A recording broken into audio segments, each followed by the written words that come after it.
So for today's video guys, ituturo ko sa inyo kung paano ba magbayad ng inyong Pag-ibig Housing Loan through principal using PayMaya.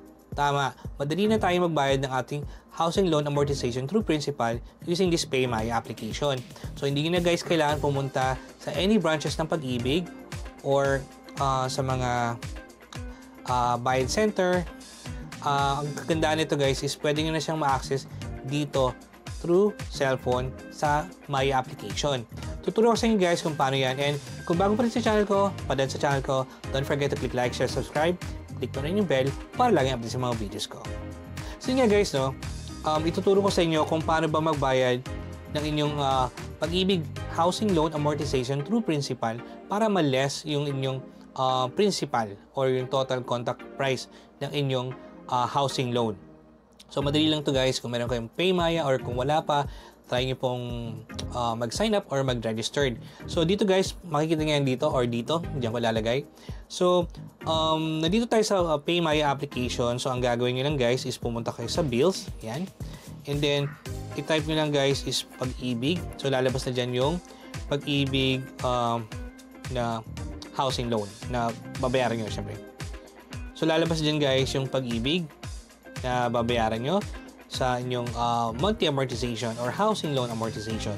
So, ito guys, papakita ko sa inyo kung paano ba magbayad ng inyong Pag-ibig housing loan through principal.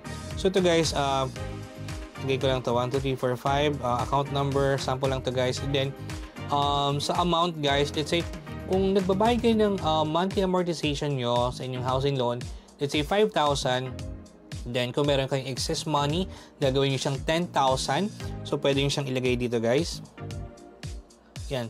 Yung 10,000 na guys, gaya ng sabi ko kanina, yung monthly amortization nyo sa bahay is 5,000. Then, yung another 5,000 is mababayad siya through principal ng inyong housing loan.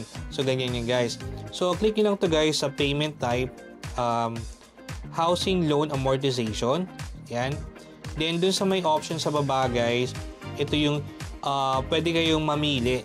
Meron ditong excess amount applied to principal, full payment, excess amount applied to regular amortization. So yan guys, yung tatlong pagpipilian nyo kung magbabayad kayo ng inyong housing loan or ng inyong Pag-ibig housing loan. So gaya ng sinabi ko kanina guys, ang gagawin natin is magbabayad tayo through principal. So, ang nakalagay dito is excess amount applied to principal. Yung sinabi ko kaninang yung amortization is 5,000, then magbabayad ka ng 10,000. Yung another 5,000 guys is maliless na doon sa inyong principal. So, click nyo lang yan guys. Then, continue nyo lang yan. So, sample lang naman to guys.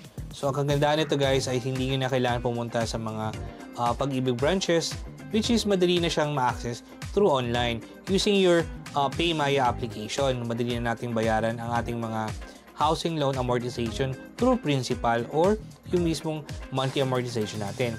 So yun guys, I hope you like this video, and kung bago pa rin sa channel ko, napadaan sa channel ko, don't forget to click like, share, subscribe, click mo rin yung bell para laging update sa mga videos ko.